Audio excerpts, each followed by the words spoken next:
Religious guilt and toxic patterns ruled my life for years. I was stuck in a loop of never enough, feeling like freedom was something for other people.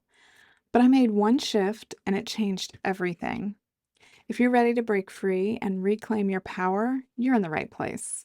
Let's get into it. Have you ever felt the crushing weight of guilt, whether from religion, family, or society, and wondered, is this really what life is supposed to feel like?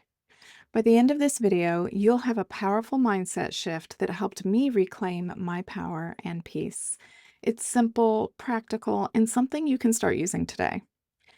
And hey, if something I say resonates, drop a comment below. Sharing your experiences not only helps you process, but it helps others know that they're not alone. So let's do this together. Let's talk about living under guilt. Let me start by saying that guilt is a tricky little devil. It hides in plain sight, convincing you it's just part of being good. For me, it showed up in my relationships, my faith, and even my parenting. I grew up thinking that guilt was like a moral compass. If I felt bad, it meant I needed to fix something about myself. Sound familiar? It wasn't until my second marriage, when everything crumbled and shit hit the fan, that I realized guilt had been running the show.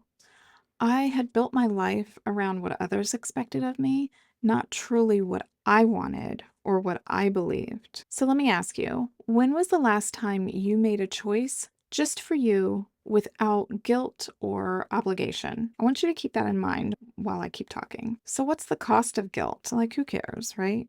Well, it was my breaking point.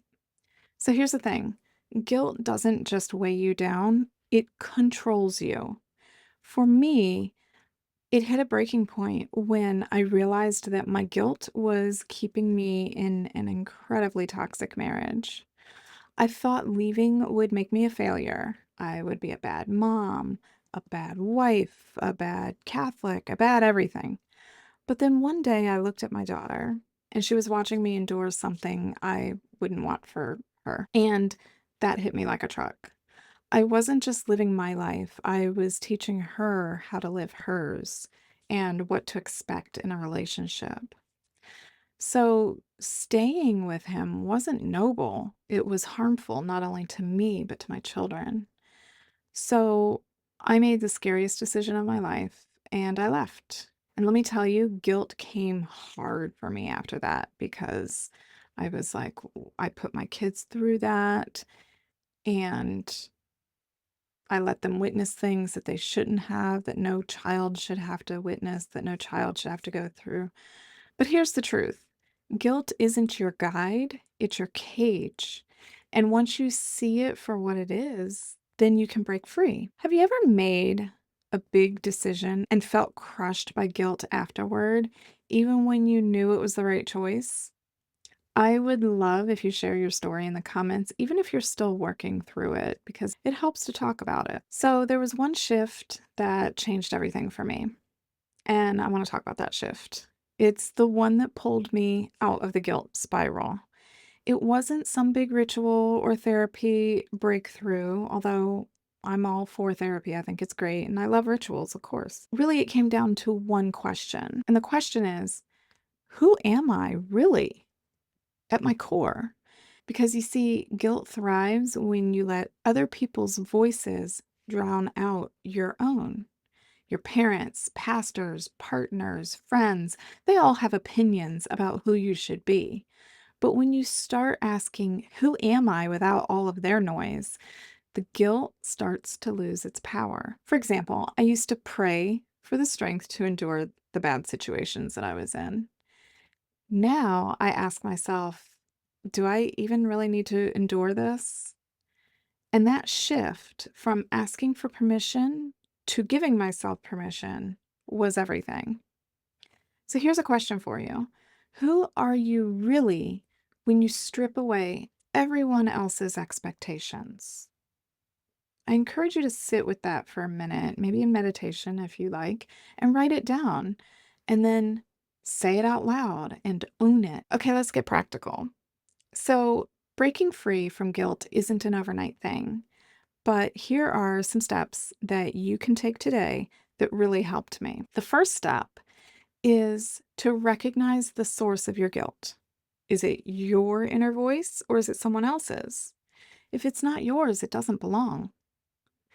The second step is to flip the script. Instead of asking, "What will people think?" ask, "What do I think?" The third step is to set boundaries. Guilt loves to creep in when you say no. Practice saying it anyway, and remind yourself that practicing your energy is an act of love. Step 4 is to celebrate small wins. Every time you choose you, it's a win. And then come back and share one of your small wins in the comments because all the wins are worth celebrating. And I want you to remember this is a process, so be patient with yourself. You're unlearning years, sometimes decades, in my case, of conditioning. If this shift resonated with you, do me a favor, hit that like button and share this video with someone who might need it. Make sure you subscribe so you don't miss more videos like this. And if you're ready to go deeper into breaking free from guilt and reclaiming your power, join me over on Substack. The link is in the description below. I share exclusive content, personal stories, and practical tools you won't find anywhere else. So let's continue the conversation there. And remember, you don't need permission to live your truth. You already have everything you need. Just start listening to it.